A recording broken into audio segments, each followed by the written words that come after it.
Vou dar sequência à série de pregações sobre a oração do Pai Nosso e vamos falar hoje à noite sobre a segunda parte do versículo 10 de Mateus capítulo 6, que diz o seguinte: vocês orem assim: seja feita a tua vontade, assim na terra como nos céus. Que o Senhor nos dirija nesta noite para compreendermos o que Ele tem para nós e para aprendermos o que é essa vontade. Em nome de Jesus, amém. Esse é um tema controverso, mas eu não vou falar sobre a vontade de Deus em relação à salvação. Isso é um assunto para uma outra hora.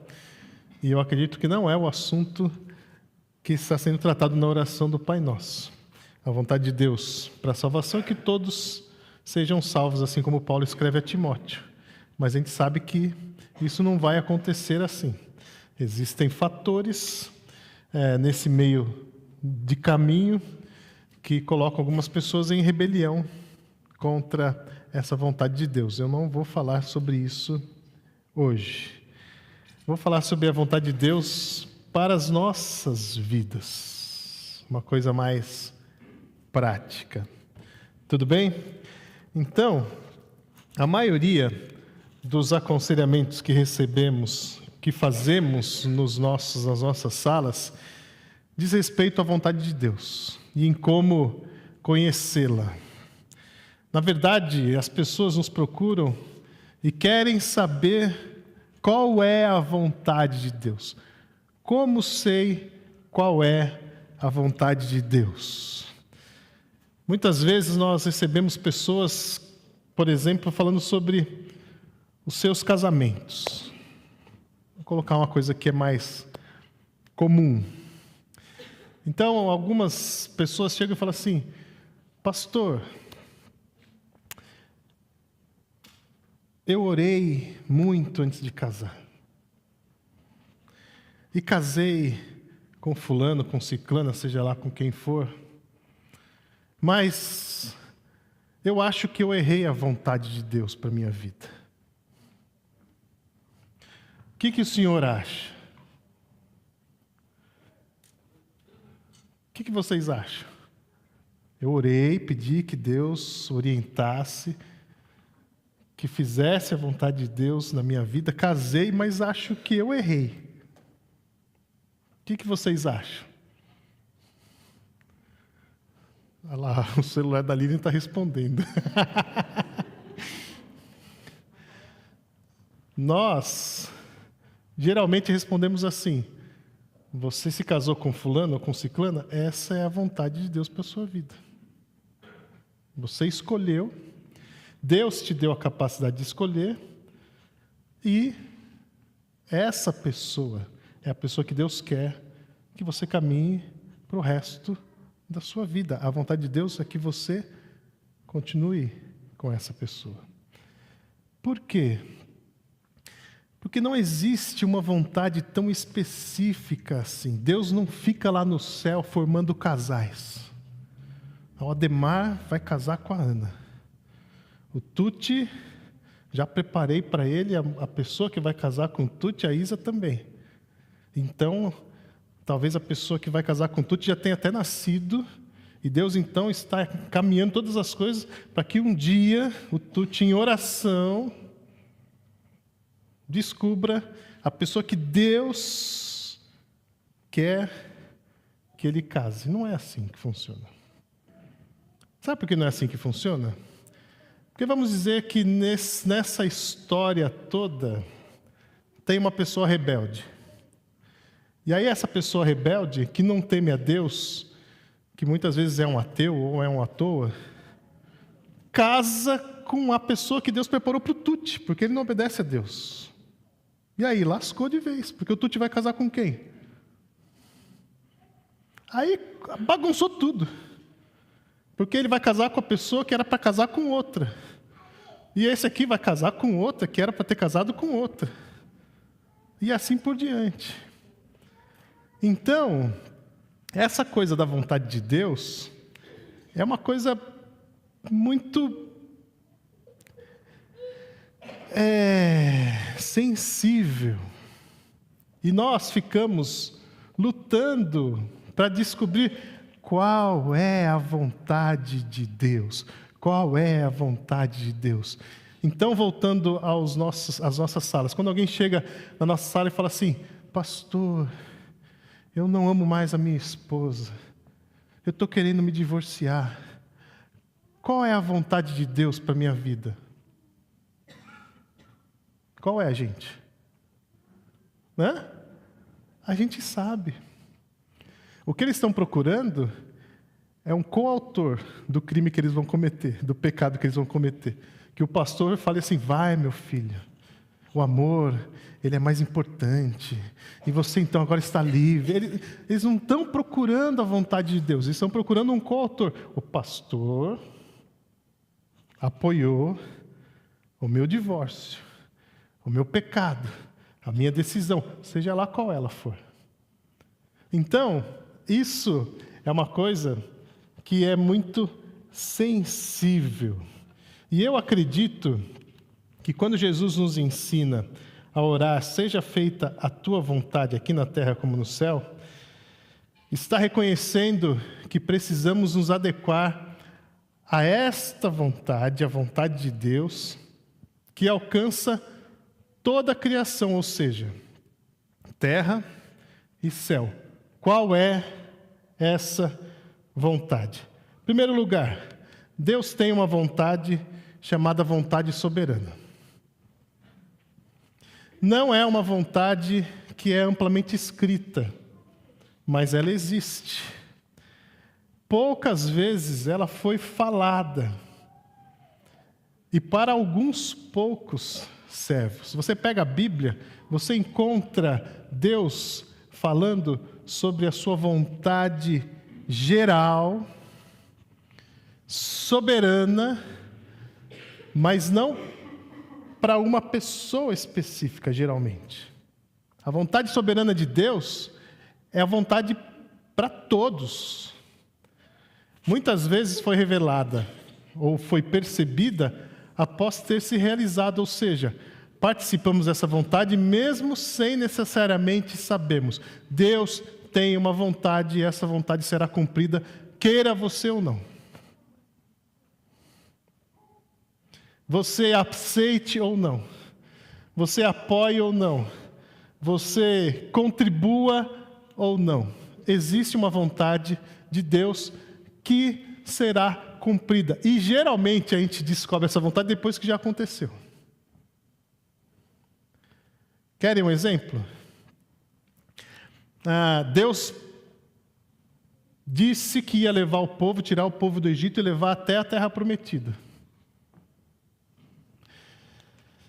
No meio do processo, os espias foram lá ver a terra, 6, 8 meses depois, talvez, de caminhada pelo deserto, e duvidaram do poder de Deus. Deus pegou todo mundo, levou de volta para o deserto, eles andaram mais 40 anos. Mas eles chegaram na terra prometida. Porque Deus falou: eu vou levá-los a uma terra que mana leite e mel. Essa é a minha vontade. Vocês podem brigar, vocês podem adulterar, vocês podem se prostituir com outros deuses. Vocês vão chegar lá. Porque eu sou Deus. Ponto. Então a vontade soberana de Deus, ela vai acontecer. E aí vem um detalhe. Você precisa saber descobrir a vontade soberana de Deus? Não, ela vai acontecer. Você não precisa acordar de manhã e falar assim: Deus, qual é a tua vontade soberana sobre o mundo hoje? Sobre a minha vida hoje? Querendo ou não, ela vai acontecer. Fique tranquilo. Fique tranquilo. Deus vai cumprir o que Ele quer, na hora que Ele quer, no efeito que Ele desejar. Nenhuma pessoa terá dificuldade para descobrir a vontade soberana de Deus. A vontade soberana de Deus é que vai descobrir a pessoa. Porque Deus vai fazer, Ele é rei, Ele tem poder para isso, e nada pode nos afastar, nada pode fazer com que evitemos essa vontade. Tudo bem? Tranquilo? Entenderam? Então, essa é uma vontade, e fique tranquilo, você não precisa lutar para descobrir qual que é, você vai saber, especialmente depois que acontecer. Isso acontece muito quando a gente fica doente. A gente ora, tal, não sei o que lá. Daqui a pouco, a pessoa ela é restaurada e você fala assim, foi da vontade de Deus. Quer dizer, você já olhou para o negócio que aconteceu e fala assim, foi da vontade de Deus que ela fosse restaurada. Ou então, você ora, a pessoa morre. O que você fala? Você olha para trás e fala, foi da vontade de Deus. Então, é uma vontade que você não precisa se preocupar. É diferente de presciência. Vontade soberana é diferente de presciência. A vontade soberana de Deus tem a ver com o seu poder em fazer as coisas segundo o seu querer. O que Deus quer vai acontecer. Presciência fala a respeito de nossas escolhas em nossa limitação física e temporal diante da imensidão de Deus. Deus vai fazer a sua vontade acontecer e nós vamos, na nossa caminhada, tomar decisões livres que Deus já conhece de antemão. Então, as decisões que nós tomamos estão dentro do conceito de presciência. Deus sabe o que nós vamos fazer. Agora, o que Deus quer está numa outra caixinha. O que Deus quer vai acontecer independente da nossa ação ou não. Querem um exemplo? Lucas, capítulo 22, versículos 31 a 34. Vamos lá. Lucas 22, 31 a 34. Diz assim, Simão, Simão, Satanás pediu vocês para peneirá-los como trigo, mas eu orei por você para que a sua fé não desfaleça. E quando você se converter, fortaleça os seus irmãos. Mas ele respondeu, estou pronto para ir contigo para a prisão e para a morte. Respondeu Jesus, eu lhe digo, Pedro, que antes que o galo cante, hoje, 3 vezes você negará que me conhece. Qual é a vontade soberana de Deus? Ah, Pedro, Satanás pediu para dar uma chacoalhada em você e eu não deixei. Porque nem Satanás está livre da vontade soberana de Deus. Satanás não tem liberdade. Ele age de acordo com a autorização de Deus. Tudo o que acontece de acordo com a autorização de Deus. E o texto diz que Satanás pediu para dar uma chacoalhada em Pedro, e Jesus falou assim, não vou deixar. Só que na sequência, Pedro diz assim, Senhor, eu sou pronto até a morrer por você. E aí Jesus fala assim, Pedro, você não sabe o que você está falando. Antes que o galo cante, você vai me negar 3 vezes. Isso foi uma decisão de Pedro. Não era a vontade soberana de Deus que Pedro o negasse. Isso foi uma decisão que Jesus já conhecia de antemão. É uma decisão de responsabilidade total de Pedro, mas Jesus já conhecia. Então Jesus fala assim, eu não vou deixar Satanás fazer nada com você. Mas você vai fazer uma besteira, meu amigo, que vai ficar registrada num livro para toda a igreja saber, por toda a eternidade. Você que é machão aí, vai me negar, e vai negar 3 vezes. Foi uma vergonha o que aconteceu. Pedro negou Jesus até para a funcionária que estava ali no pátio, e ele negou ao Deus que ele estava disposto a morrer por ele, Jesus Cristo. Então, essa é uma diferença marcante entre uma coisa e outra. Agora, Deus também tem uma vontade moral. Essa vontade é chamada de moral porque expressa o caráter de Deus. E como eu disse, é muito difícil um cristão não saber qual é a vontade moral de Deus. Por quê? Porque está aqui para todo mundo consultar. Quando você acorda de manhã e fala assim, Deus, qual é a sua vontade moral para a minha vida? Aqui, ó. É só abrir a Bíblia. O que Deus deseja que façamos, Ele já revelou, através das suas Escrituras, o que nós devemos realizar. Então, quer conhecer a vontade de Deus? Leia a Bíblia. Ah, pastor, qual é a vontade de Deus para a minha vida moral? Leia a Bíblia. Está toda escrita lá. Não tem nada moral de Deus escondido que você precise descobrir, que você precise de uma revelação especial. O que Deus espera de nós está na sua palavra. Então, como eu faço a vontade moral de Deus? Veja, o que a Bíblia diz? Deus quer um coração quebrantado a sacrifício sem sentido. Ele prefere um coração quebrantado do que sacrifícios. Então, o que você tem que fazer quando você acordar de manhã? Quebrantar o seu coração. Está escrito lá. Deus quer que você o ame de todo o coração. Ou seja, se você acordar de manhã e falar assim, Deus, o que o Senhor quer que eu ame hoje? O que Ele vai responder? A mim. A mim. E para variar, se você conseguir, é o seu próximo como você ama a mim. Está lá, está escrito, está claro. Não tem dúvida. A vontade moral de Deus não gera dúvida. Deus quer que você ame o seu próximo. Deus quer que o marido ame exclusivamente a sua esposa. Precisa falar sobre isso? Não precisa. Vamos ver.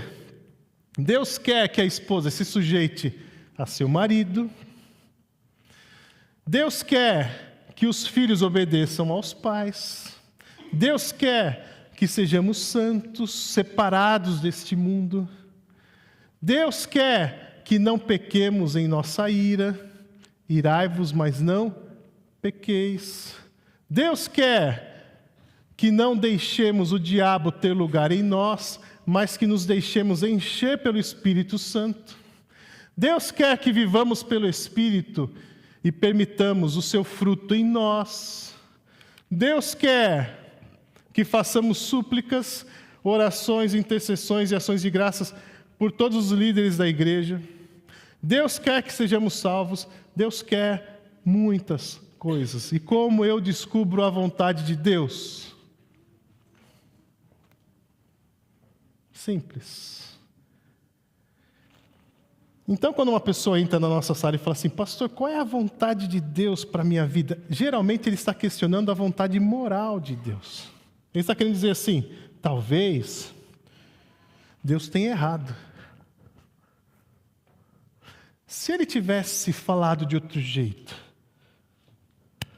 nosso inconformismo é porque muitas vezes queremos mudar a vontade moral de Deus para nos favorecer em nossos pecados.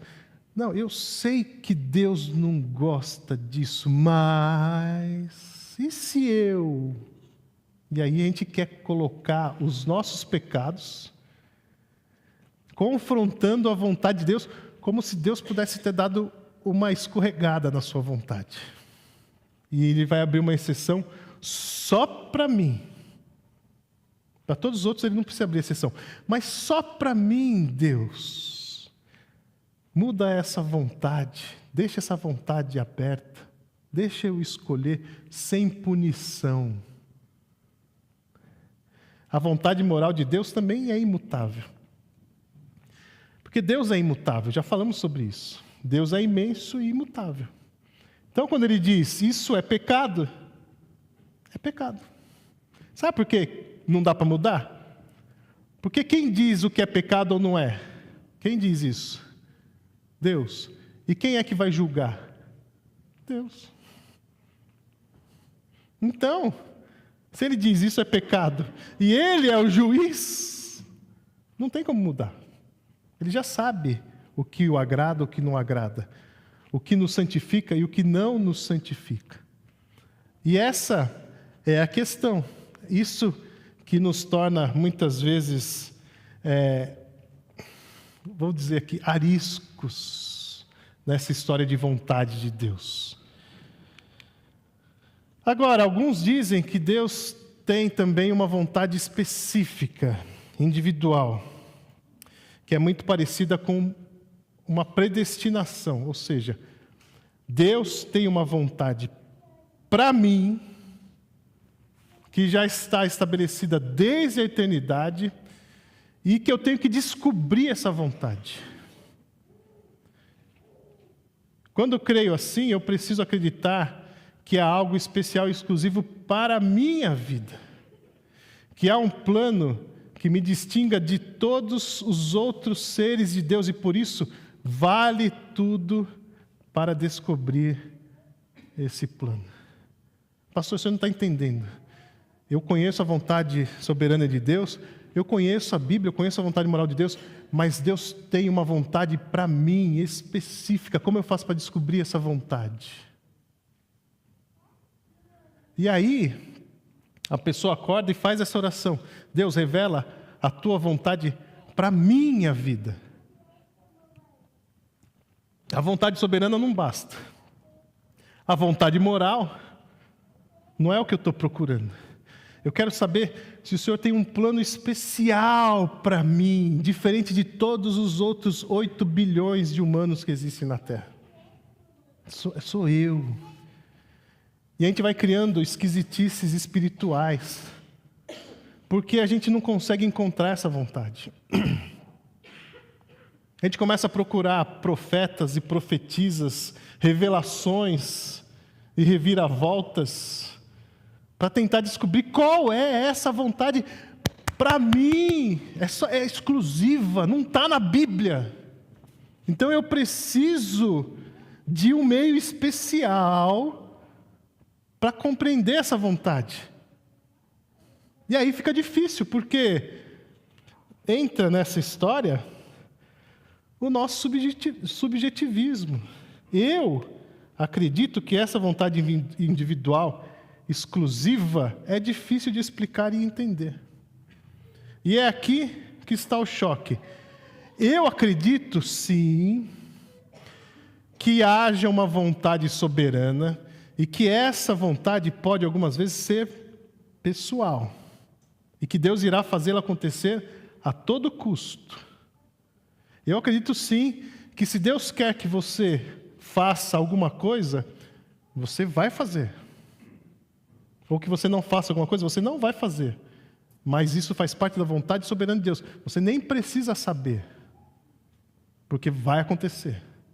Agora, a partir disso, acordar e ficar desesperado, Deus, qual é a sua vontade para o meu dia? Gente, é só ir para a Bíblia e entender o que Deus quer para nós. Então, a gente ouve algumas aberrações, né? Eu acredito que Deus nunca prometeu nos falar pessoalmente, a cada dia, 24 horas por dia, qual é o seu plano para as nossas vidas. Nossas vidas estão vinculadas às nossas escolhas de acordo com a vontade moral de Deus. Sobre qual vontade eu posso escolher? Sobre qual vontade eu posso caminhar? Qual vontade eu devo buscar no meu dia? A vontade moral de Deus. Porque isso vai gerando, como eu disse, algumas aberrações. Eu lembro, lá na igreja da Penha, de uma pessoa que cantava muito bem. E lá na igreja da Penha tinha um momento ou de um solo, ou de um dueto, ou de uma apresentação coral. Não é uma prática que nós temos aqui corriqueiramente, mas lá todo culto tinha uma igreja muito grande, uma igreja que já passou de 2.000 membros hoje, tinha bastante gente que tinha esse dom, esse talento, E eu lembro que tinha uma pessoa que, antes de cantar, ela explicava a música, e ela falava da vida dela, e falava do texto, e falava do... E aí o líder de música fala assim: irmã, quem vai pregar é o pastor. A irmã não precisa pregar antes de cantar. Não, é que eu tenho que explicar. Aí, escalava ela de novo, e ela contava, explicava o contexto da música, de onde veio, porque tocou o coração dela, e não sei o que lá. 6, 7 minutos explicando, aí cantava. Aí o ministro chamou: irmã, música que precisa explicar não é para cantar. Você tem que explicar, né? A própria música não presta. Se você tem que explicar a música que você vai cantar, né? Aí ela ia fazer de novo, moral da história. O ministro de música suspendeu a irmãzinha de cantar. E aí ela ficou toda brava, né? E passado um tempo, ela estava em casa e ela disse que o Espírito Santo de Deus revelou para ela a vontade de Deus. E a vontade de Deus é que ela fosse cantar no próximo domingo. E aí ela pegou o carro e foi falar com o ministro de música, lá na igreja. Falou assim: o Espírito de Deus disse que a vontade dele é que eu cante nesse domingo. E aí o ministro de música falou para ela assim: então, enquanto você estava vindo para cá, o Espírito mudou de ideia e mandou avisar para você que você não vai cantar.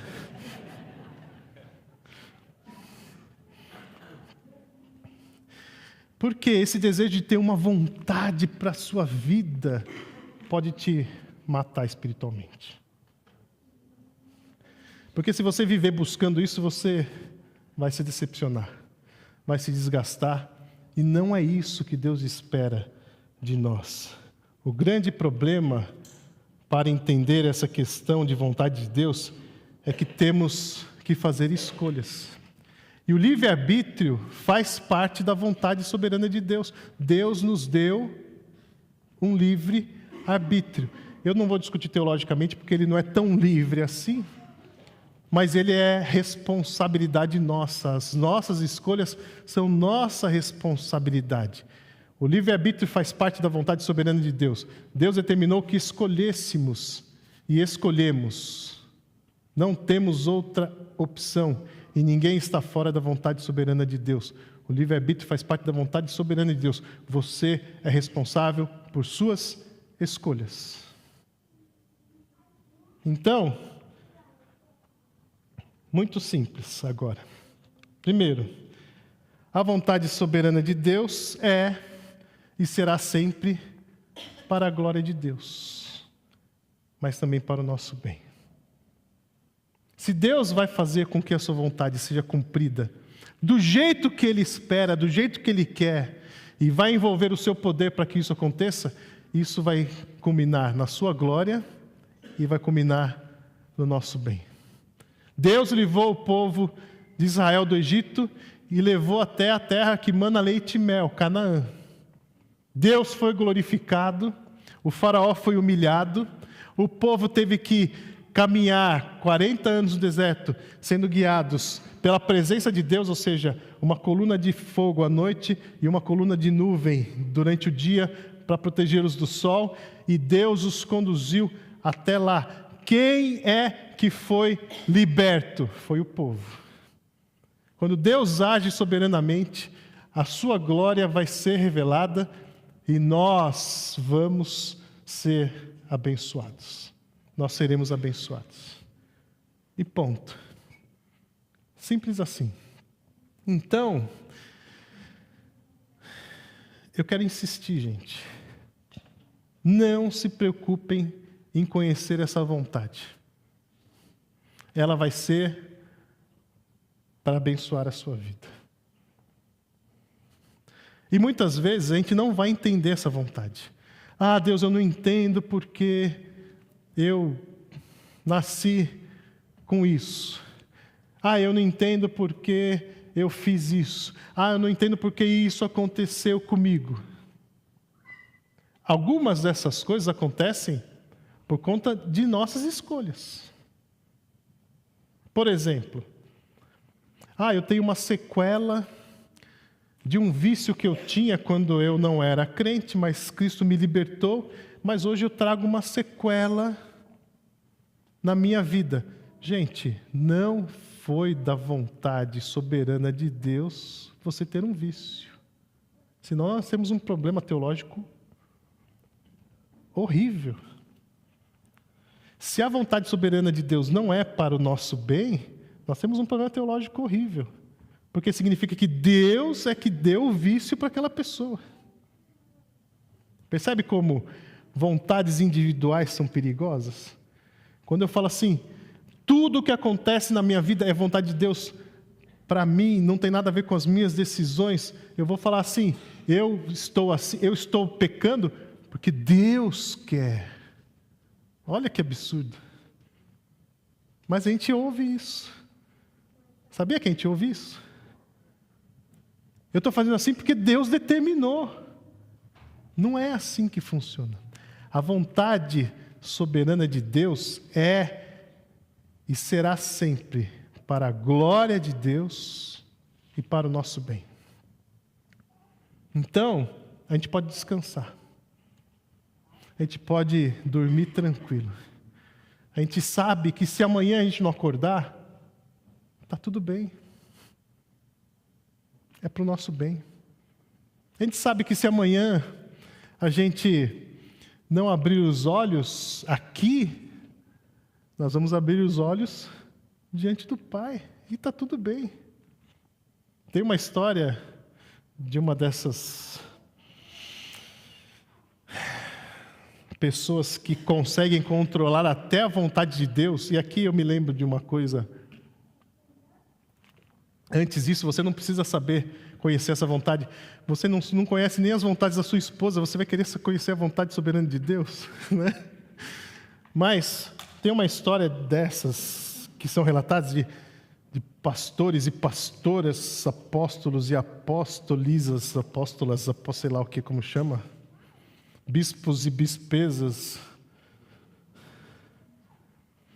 que está escrito assim, que o cara morreu, chegou no céu, ela contando num livro a experiência. O cara morreu, chegou no céu, estava lá num papo com Jesus.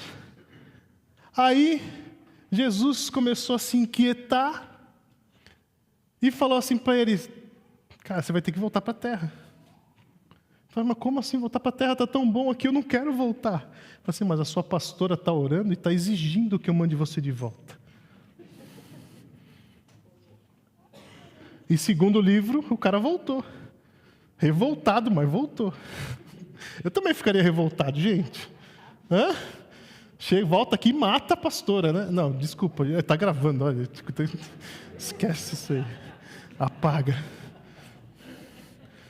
Mas tem gente que acha que pode até com isso lidar com esse tipo de coisa. Não. Descanse, fique tranquilo. Essa vontade é indiscutível, é inegociável, e você pode descansar porque você não precisa nem ficar sabendo qual é. Vai ser para o seu bem.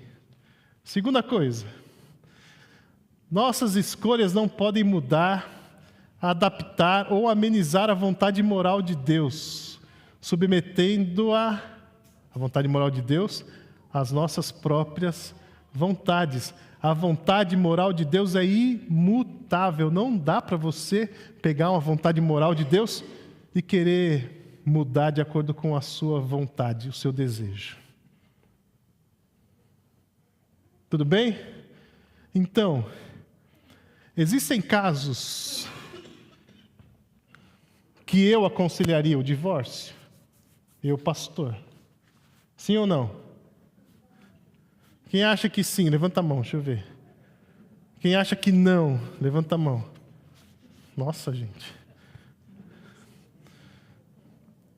Existem casos que a gente aconselharia o divórcio.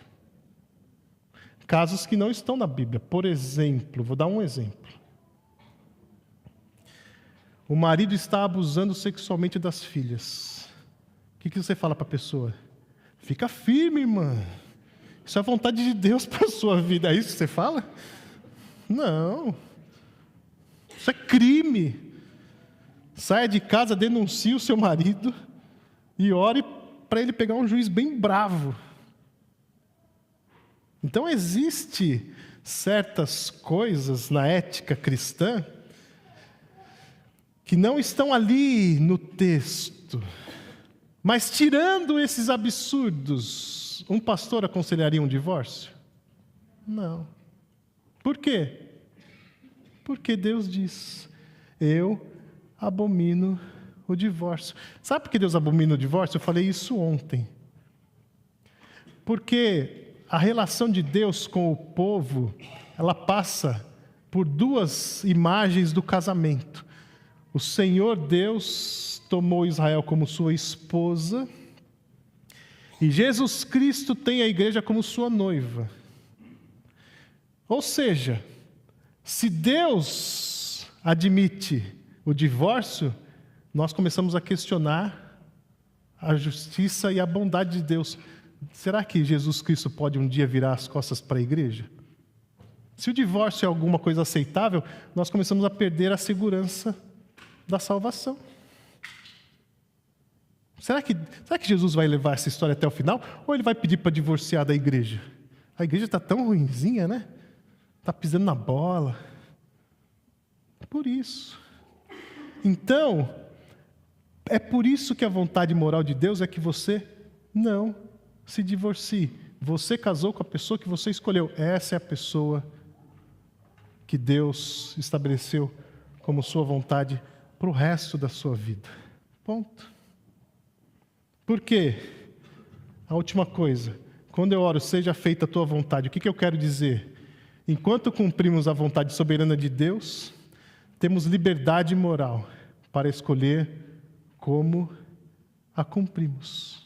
Enquanto Deus realiza a sua vontade soberana, nós fazemos as escolhas morais para nos adequarmos à vontade moral de Deus nessa caminhada. E é por isso que a gente pede: seja feita a tua vontade. O que Deus quer que seja feito em mim é a sua vontade moral. É a sua vontade para a nossa caminhada. É a vontade ética de Deus. O que eu vou fazer com a vida que Deus me deu hoje? O que eu vou fazer com essa vida que se renovou porque as misericórdias de Deus me alcançaram nesta manhã? Quais decisões eu vou tomar? Essa é a minha busca, para que seja feita a vontade de Deus na minha vida. Como eu vou caminhar com escolhas que agradem a Deus? Essa é a vontade que Deus espera de nós. Amém? Pai, nós te louvamos e pedimos que o Senhor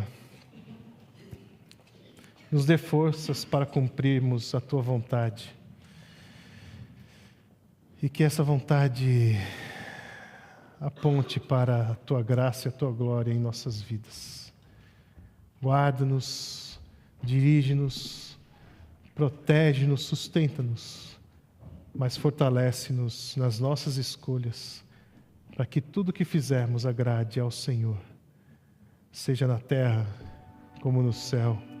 Em nome de Jesus. Amém.